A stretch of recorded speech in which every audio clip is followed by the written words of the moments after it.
Today we got Stephanie on the call.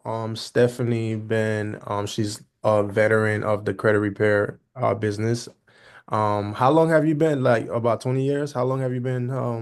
Yep, 21 years. 21 years she's been in the credit industry. So today Stephanie is going to talk about how to find FCRA violation on your credit report. She knows like she knows her stuff. 20 years of knowledge in credit repair is amazing. So I try to, even with me, I try to, learn some things from her. So definitely you guys should pay attention, ask any questions. I think her main topic today would be going into like I said, how to find FCRA violations on your credit report. But now you can go ahead and take it away, Stephanie. Okay, awesome. Well, I'm excited to be here, and I have to tell you, you guys, this is like the best looking group I've ever seen. It's like a bunch of models in this group. I have never seen such a good looking group. So I'm super excited to be here, you guys. I'm going to teach you how to spot violations. Like Julia said, I've been doing credit repair for 21 years. I started my first credit repair company in 2004. And we're always learning. Like I learned something new all the time. There's always changes in the credit industry. And if you're not learning, you're really just falling behind. I I go to different classes all the time myself because I want to learn new things as well. So today I'm going to share with you how to find violations on your credit report and how to actually set those up so that if you send your violations in to Julius where he can help you with those violations, then you want to make sure that you've sent your letters properly in the first place so that the case gets accepted and things like that. So I'm going to, can you turn the sharing on so I can share my screen? Yes, let me turn that on right now. All right. Okay, and then you guys just let me know if you're seeing my full screen. Yes, we are. Perfect. Okay. So basically what we're talking about today, just like Julia said, is FCRA violations. How do I spot them on my credit report? So what I'm going to show you is I'm going to show you all the different violations that could be going on right now on your credit report. Since I know you guys are fixing your own credit and working on that. If you guys have other questions about credit too, feel free to ask me. I'm happy to answer any questions that you might have. So we will just jump right into it if my slides work. All right. So, how do FCRA violations lead to lawsuits? That's what you really want to know, right? Because you want to know how can you get compensated for these? Because you can get compensated, can get compensated very well for FCRA violations. Okay, and Julius can help you get it into the attorney's office. All right, so building a winning package. So I teach this class to other credit repair owners as well. So I've adapted it some to teach to you as an individual and how you have to do these things. I'm also going to provide Julius with a proper dispute letter after this call so that he can put that also in your community so that you have the proper dispute letter. So that's one of the main things because you don't want to just go on to ChatGPT and create these big dispute letters, that have a lot of verbiage in there that the attorneys don't like. So we use a very specific template for that. It's very simple. It looks like just right from the consumer. It's literally, I have an inaccuracy found on my credit report. Very, very simple. You must, when you send in your dispute letter, the one thing you need is your full name. You need your full social security number on the letter. You need your date of birth and your current address. Very important that you have all of that information on there. Also, I do recommend that you send your ID documents along with your dispute letter when you do spot a violation, so that there are no issues that the bureaus can say they didn't have, proper documentation or things like that. Okay, you're gonna list the account at issue, the name of the account number, and the specific error. I'm going to give you all of the specific errors right now in this talk today. So, and I will also give Julius these slides so that you have these slides as well. So that he can put those in your community for you and that you can have a reference to go back and remember, what the different violations are and what you need to include with each one. Okay, some violations need very specific documentation to go along with it. Okay. So, biggest tips I can give you on writing the dispute letters. Again, I will provide you with a template, but always refrain from using any kind of language that's like you're violating my rights, I'm angry, this is an outrage, anything like this, the attorneys can't use it and they will have to redispute it. So if you dispute it properly the first time, when it goes to the attorney's office, then you don't have to worry about it. They can just go straight into litigation and work on a settlement for you. Otherwise, you're going to have them send in an additional dispute letter. It's going to hold the process up a little bit. So we want to make sure that you send it off properly to begin with. Again, make sure that you always include proof of the error if you need it. Like for some errors, and as we go through these errors, I will let you know which ones actually need additional documentation. For like a 1099-C, I can tell you guys right now, anybody that has received a 1099-C, which is just uh, debt cancellation is what it is. If you've received any of those in the mail, in the last couple of years, go check your credit report against your 1099-C and see where it's coming from, who sent you that 1099-C, and see if it's on your credit report still reporting a balance. If it is, that's definitely a violation, and that's one that you can send in. I'll go through that more when we get up to that violation. So we're going to go through the 10 most common violations and ones that you will find on your credit reports, uh, you know, normally if you're working on them. Number one, the credit report shows a balance due on a settled or paid account. Okay. A settled or paid account should be reporting a zero balance. This happens a lot. Okay. Especially if you guys are working on your credit. Say you went in and settled something. Okay. Just say you went in and settled like a Capital One card or a Chase card or anything at all, a third party collection agency. If you settled the debt and you have a letter stating, it's settled in full, or they gave you a deletion letter because they were supposed to delete it, anything like that, then if it's still showing a balance, that is a violation. Okay. You have to give them about 60 days or so to update it.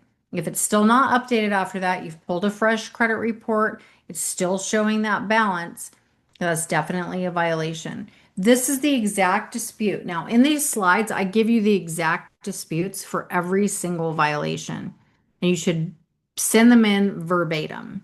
And it's basically just my credit report is showing a debt owed to Capital One in the amount of blank from the credit, you pull that from the credit report.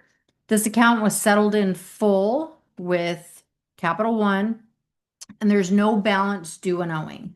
I am requesting this inaccurate information be updated to reflect the settlement. If there's any confusion, I suggest you contact myself or a representative from Capital One to verify the settlement. Okay, so very important that you use this exact verbiage. This gives the attorneys everything they need to take it to litigation. So you should include with that, if you have a bank statement showing the payment that you made, that's a good thing to include. The payment confirmation, if they sent you a payment confirmation, and the settlement letter that they gave you. You will have one of these things, typically at least, and send what you have in with it to the credit bureaus. And you're going to dispute that with all three credit bureaus. Okay. The second really popular violation, a report shows a balance after the creditor discharged the debt with a 1099-C. Again, a 1099-C is just a cancellation of debt. They will never update that to a zero balance. So if you have a 1099-C that you've received in the mail, you almost positively have a violation on your credit report. When you send the letter in, they will almost 100% of the time will not fix it either. They will not change it to a zero balance when you dispute it. So these are like what we call like lay down violations for the most part. So if you have a 1099-C, for sure, go check your credit report, see if there's a balance on there, and send the letter in and send it, over to Julius to get your violation. Duplicate accounts on the credit report. Again, this is another super popular one. We see these all the time. It's just the same exact account reporting twice. So I see these a lot on Experian, tends to have a big problem with duplicate accounts. It'll be the same exact account, just nothing, absolutely nothing different. Same name, same account number, same amount, same open date, everything is just there twice. So that is a violation. You really don't need anything except a copy of the credit reports, okay, when you send it in. Um, just showing that it has, it's a duplicate account. So again, it's my credit report shows a debt owed to the furnisher twice when I only have one account with the furnisher. I'm requesting that you remove one of the duplicate accounts. If you have any questions about that, please contact myself or the furnisher to verify.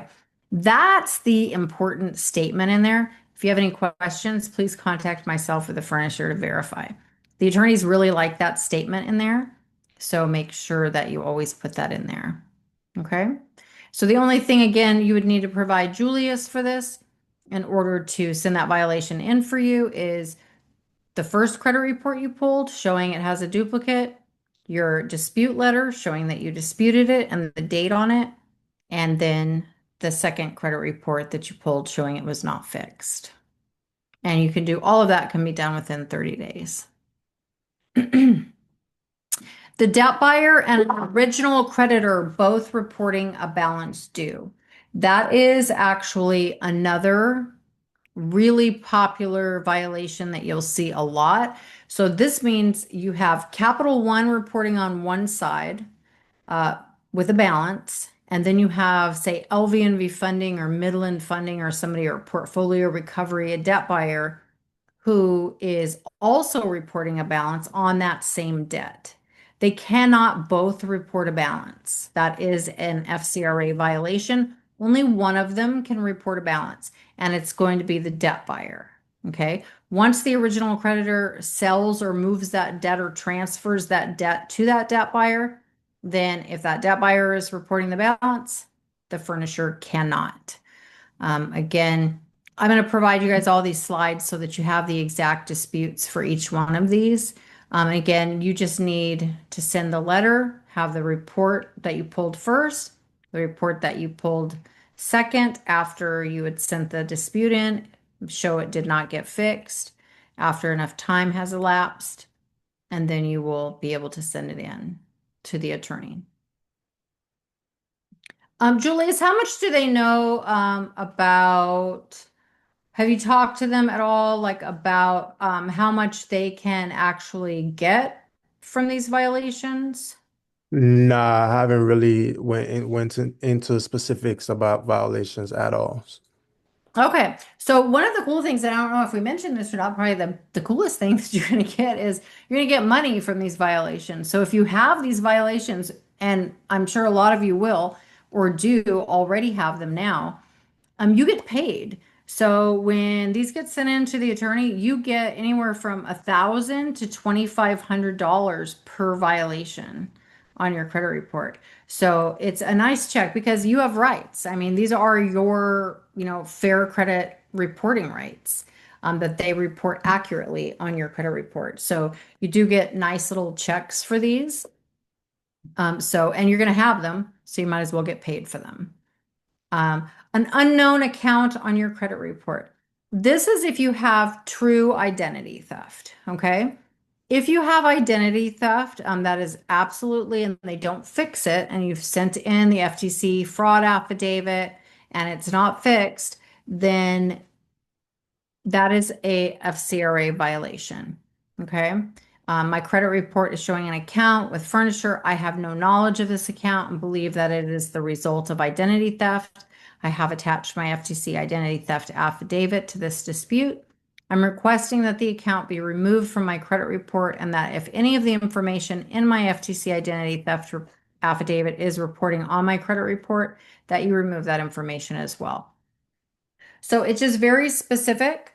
Again, follow these exactly. So for this, you would have to provide the FTC fraud affidavit, a police report if you have it, and the credit report showing the identity theft, as well as the updated one showing that it did not get fixed, and your dispute letter.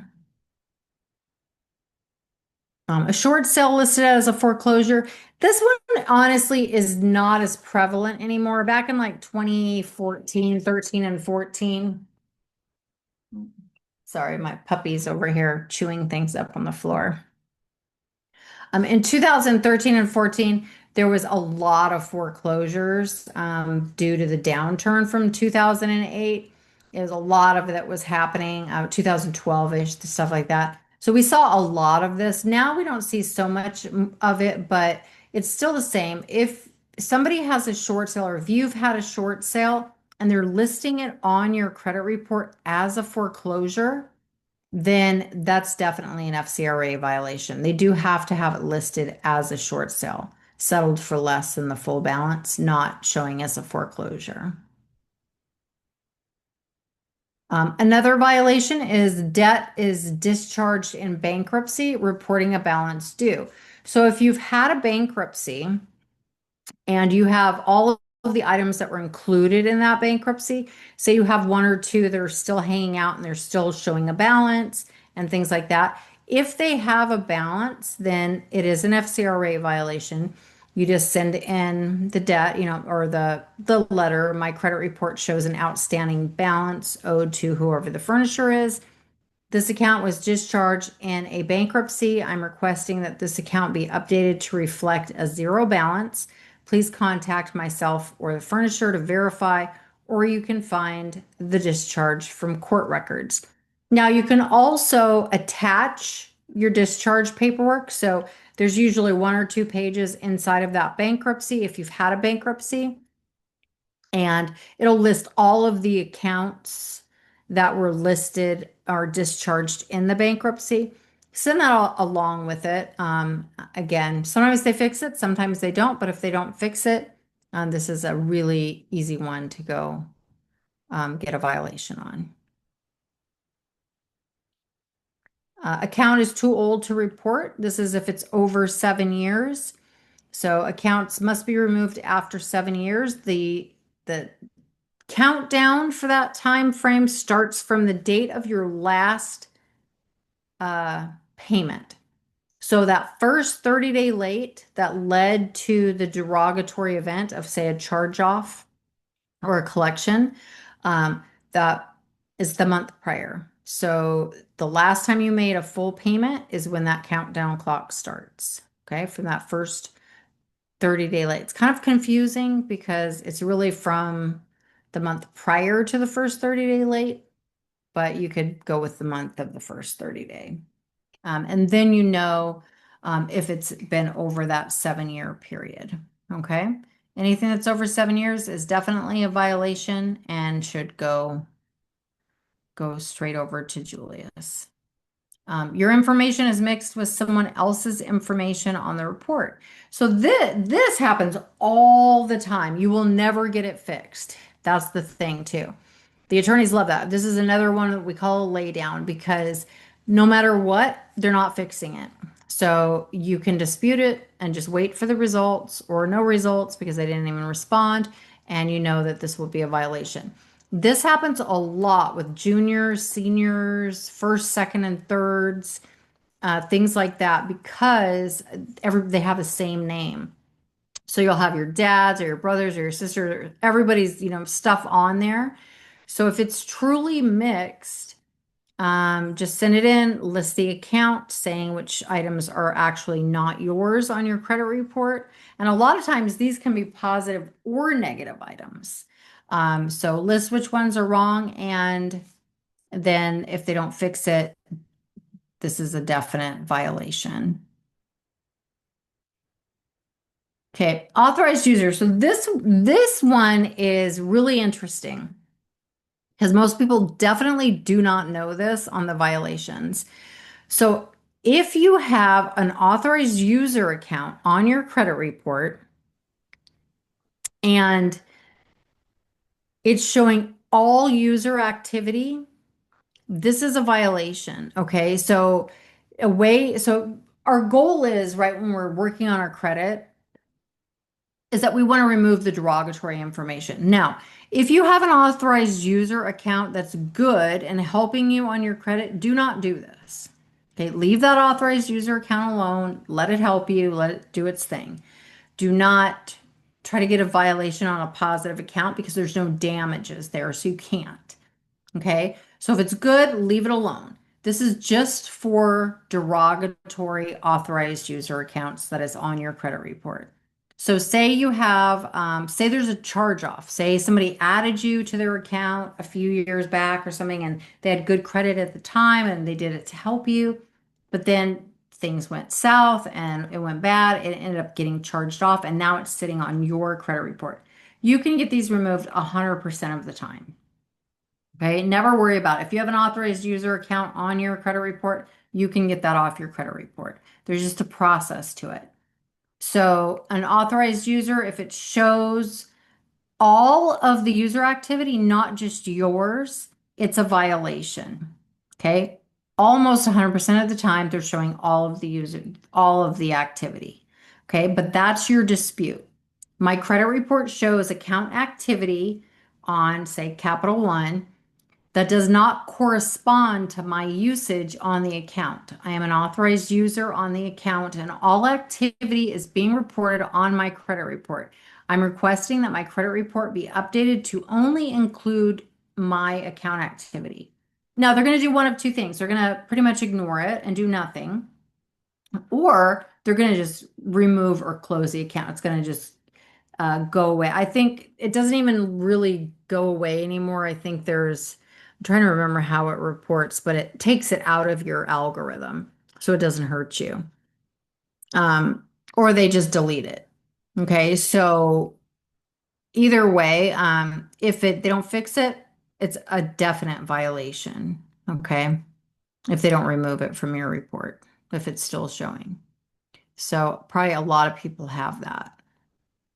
So I'm going to show you an actual violation now. This is my actual client.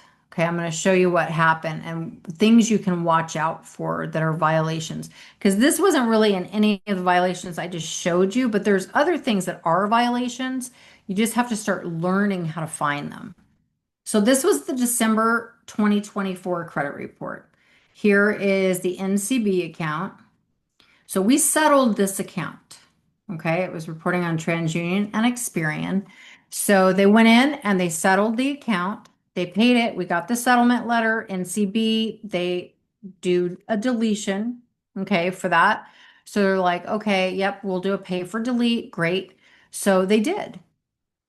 They paid it. They had it deleted in about 10 days, both TransUnion, Experian, and the January report, it is gone. Okay, on both TransUnion and Experian. There's nothing there. Now, on in February, we had done another round. We were just finishing up their credit repair. In February, I pulled, and lo and behold, look what Experian did with a different amount. 23.92 and it was 24.55. Same thing, same account. They put it back on after it had been removed from NCB management. Okay. So that's a violation. Okay. Absolutely violation. I sent that in for them. They totally got paid on this. It happened to both of them. There was a husband and a wife, and they both settled an NCB account. It was crazy. I had never even seen this happen. And they just put it back on. I sent it over to the attorneys. They litigated it, and they both definitely got a good payout for that. All right.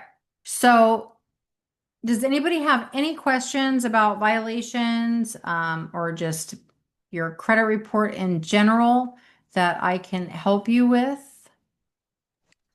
while I'm on, or do you have a violation now on your credit report you want to ask me a question about? Feel free. Hey, Stephanie, this is Elizabeth in Dallas. How are you? Hi, good Elizabeth. How are you doing? I love that, Queen Elizabeth. Thank you. I got to get a picture up there because I didn't realize there's not one of my pretty face. So, anyways, you're a pretty lady, by the way. I know that's off topic, but I like your Oh, hair and thank you. everything. You're welcome. So, listen, I did want to ask when you mentioned an attorney uh, in reference to this. Now, is this something that we just would have on our own, just have our own attorney that we're working with, and then just tell them that we want to dispute something? So I think Julius can help you with that because he has a relationship with the attorney, Okay. with attorneys. So like if you are able to like locate your violations, find them, then he can facilitate getting those sent in for you so that you can get those handled. Okay. And Is that how you were Julius. planning to do it, Julius? Yes. Yes, that's exactly how I was planning on doing it. Yeah. So he'll facilitate all of that for you, so you don't even have to worry about that. He'll help you with all of that. Yes, he's definitely a helper. I'm new to the community and learning how all of this awesome stuff works. So thank you very much, both of y'all. That Oh, was my question for now. That's it. Okay. Yeah. Yeah. So definitely you just go through Julius. He'll help you. I mean, for sure, I promise you, you're going to find violations. As soon as you know what they actually are, you'll start spotting them left and right. Okay, thanks. Mhm.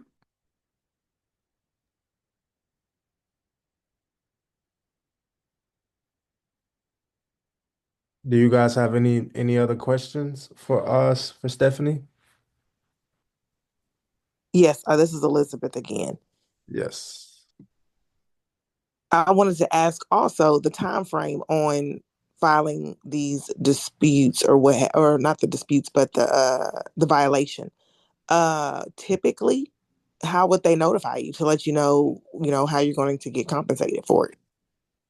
So it's pretty fast, actually. So when you go, once you send your letter in, your own letter, so say you find the violation on your credit report, you create your own dispute letter and you send that in and it comes back, you wait your 30 days or 60 days, whatever it might be for whatever violation, then, and it's still there, then when Julius sends the violation in for you, it's immediate.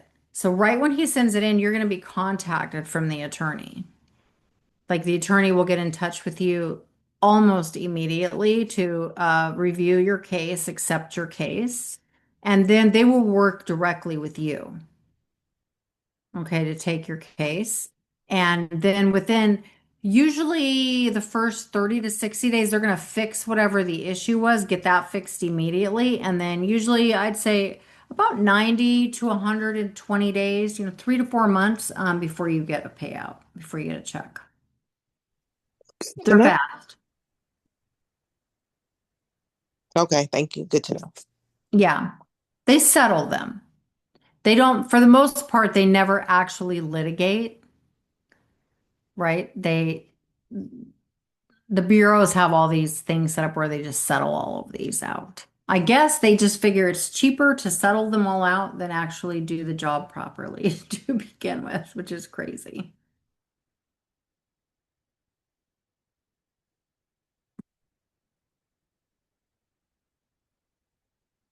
Does anybody have a violation that they know of on their credit report now?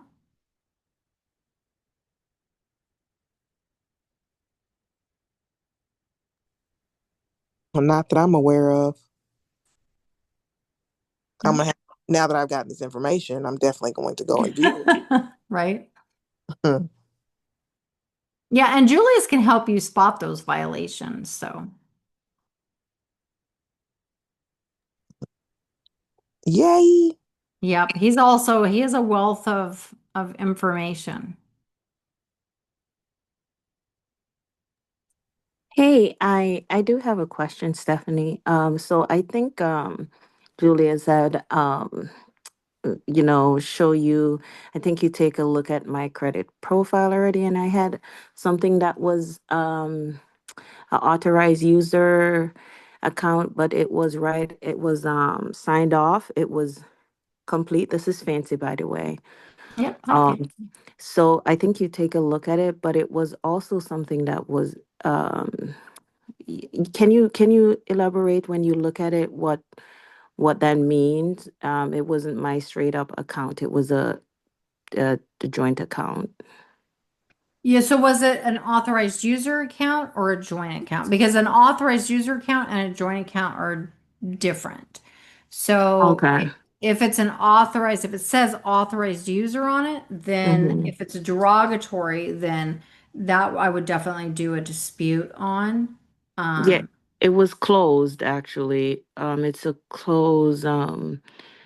I'm not sure what was it, Julius, that you I said it don't was? remember it. It was it derogatory? Did it have lates or? No, it wasn't till late. It was the only thing I have on there. Let me check. Um, Yeah, Julius, you should definitely check to see exactly what it was, because was it the it's a PNC. It's a PNC Bank. One that I wanted to know if that was considered an authorized user no, it was account. not. It wasn't an authorized user. No. Okay. Yeah, Okay. All right. Thank you. no problem. So is Stephanie, is that a violation actually? That one, if the account is closed, it's still there, it's still showing up. Is that considered a violation? It depends. So it can be a violation if it's closed if it were to be an authorized user account and if it were showing some derogatory status. But I Oh, think okay. Julia said, yeah, it was not an authorized user account.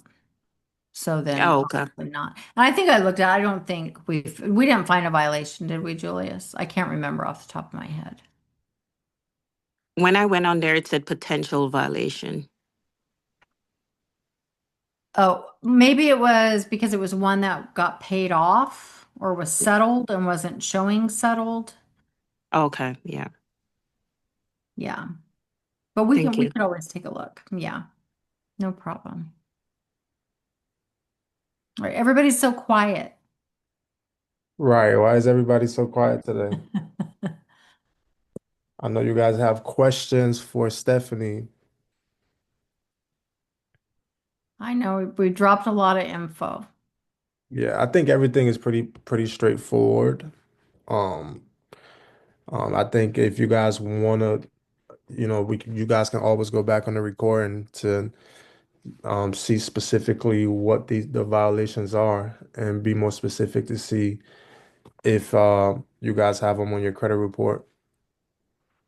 And Stephanie also gonna leave a lot of resources in the community as well for you guys to be able to, be more precise with everything. So I know it's a new information, but you never know. If you haven't checked your credit report, and look for these specific things, you may never know. So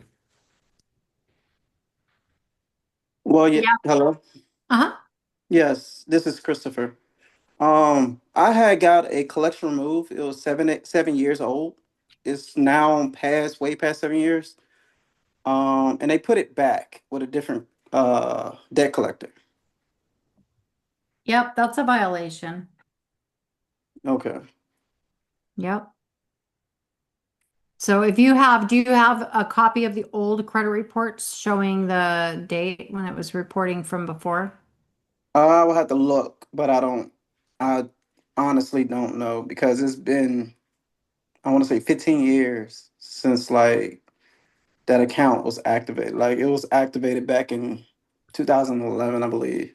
It was an old cell phone. Yeah. So I would dispute that account, Chris, immediately as over 7 years old. Um, Okay. that's literally the dispute. Like this account is, over 7 years old and needs to be removed from the credit report. I Okay. would dispute it and then it will likely get taken off. They usually do this. These collection agencies are real tricky. they'd like to put those on and trick people into paying them after years later. Um, Okay. because if you make a payment, they can refresh it for real. Oh wow. Okay. So yeah, send a dispute. If it doesn't come off and it's still there, send that over to Julius because that's 100% a violation and can Okay. be. Thank you. Mhm.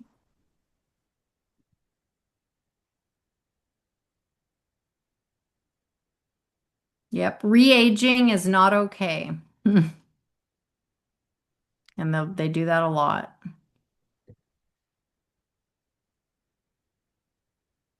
All right. Well, I guess if nobody else has any questions, I guess we can wrap it up, Julius. I don't know if you had some more stuff you were gonna do tonight, but my part's done, and I'll email you a copy of the slides and everything, and also I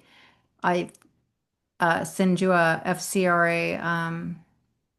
I have a one sheet thing I can send to that shows all the violations, like a little desk reference that you can have as well.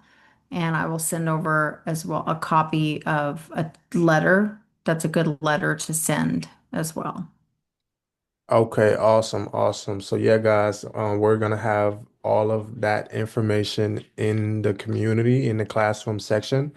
So if you guys, want to go back and kind of get those resources, you guys can be able to find those resources in the classroom section.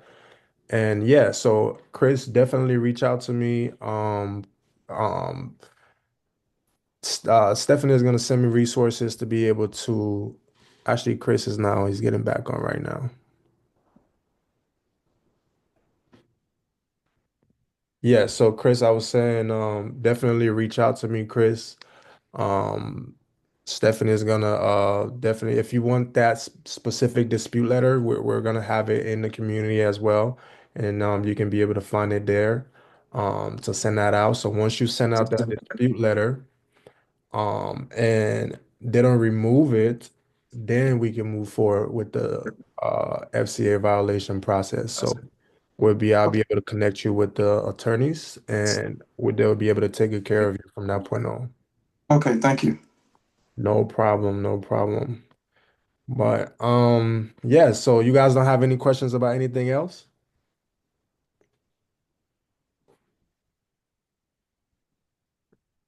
I think Stephanie did a All pretty clear. great job. She did a pretty great job because, if no questions, that means job was well done. So great, Or great. I confused everyone to death. Nobody knows Thank what you. to ask. Thank you. Thank Right. you, Stephanie.